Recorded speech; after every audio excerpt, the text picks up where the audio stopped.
An elderly mother is kicked out and forced to live in an unfinished, roofless house by her cold-hearted son. However, upon learning of the situation, the older brother steps in to take control. Sandra was a 65-year-old widow who lived alone after her husband left her 11 years ago, and her sons, Dylan, 25, and Michael, 38, moved out.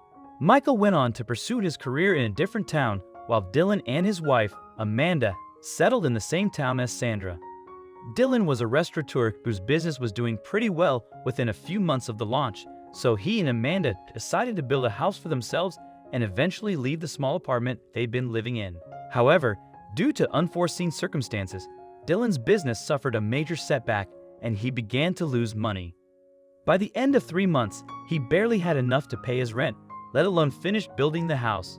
Amanda was enraged because she desperately wanted their house construction to be completed. When Dylan put a pause to the construction work, she began to vent her frustration with him. They argued every single day about it until Dylan decided to put an end to it all. "So what are you planning on doing now, Dylan? Do you have a secret stash or a genie to grant our wishes?"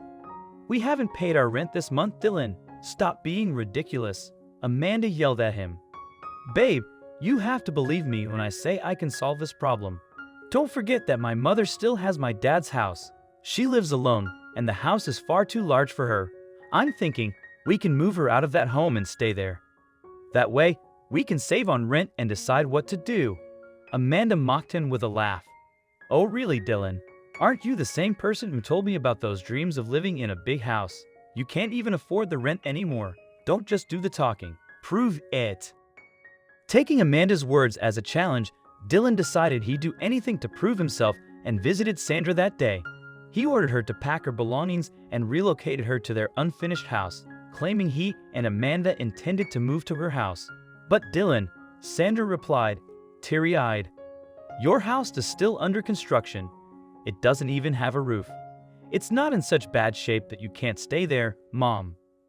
Come on, you live alone in such a big house. Don't forget that Dad left this house to Michael and me. So that's it, you're leaving," he declared coldly. Also, if you've not done so already, please subscribe to our channel and click that notification bell to get inspired by these animal stories every day. Now, back to the story. "But Dylan," before Sandra could finish, Dylan cut her off. "Not another word, Mom. The decision is final." Dylan heartlessly kicked Sandra out to live in the unfinished house, planning to settle in his father's house after that. Sandra was very hurt and couldn't keep it all inside, so she called Michael and told him everything. Michael hadn't visited Sandra in a while because he was too preoccupied with his job. But when he found out what Dylan had done to her, he dropped everything and took the first flight home. "Don't worry, Mom," he reassured Sandra on the phone. "I'll be there shortly, I promise. Just hold on until then." When Michael finally arrived, he couldn't hold back his tears upon seeing Sandra. She looked depressed, her eyes were engraved with dark circles, and she seemed to have forgotten to smile. "Jesus, how could you be so cruel, Dylan?" He confronted his brother. "How can you ask Mom to move out just for your convenience?" "Well, it's my house too, Michael, so I can do whatever I want." "No, Dylan," Michael shot back. "You can't control Mom's life like that. And believe me, I'm not going to let you off the hook so easily." Michael suggested that Sandra move into an apartment as he had a plan in the back of his mind to teach Dylan a lesson he'd never forget.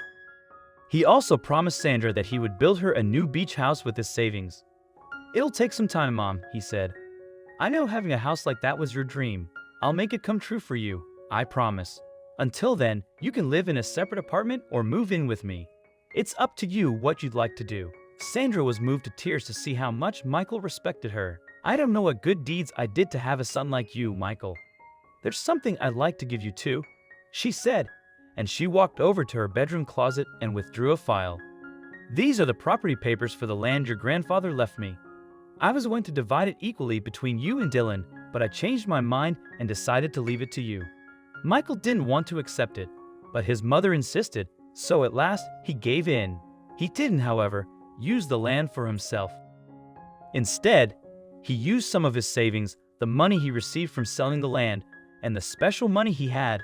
Michael sold his and Sandra's share of his father's house to a gang of notorious men, to begin the construction of Sandra's dream house. Upon completion of the construction work, Sandra moved into her new house, having previously lived with Michael. Following a negative encounter with Dylan, Michael began visiting Sandra regularly to ensure her well-being. However, Dylan and Amanda had a challenging experience with Michael's buyers and could no longer reside in the house peacefully.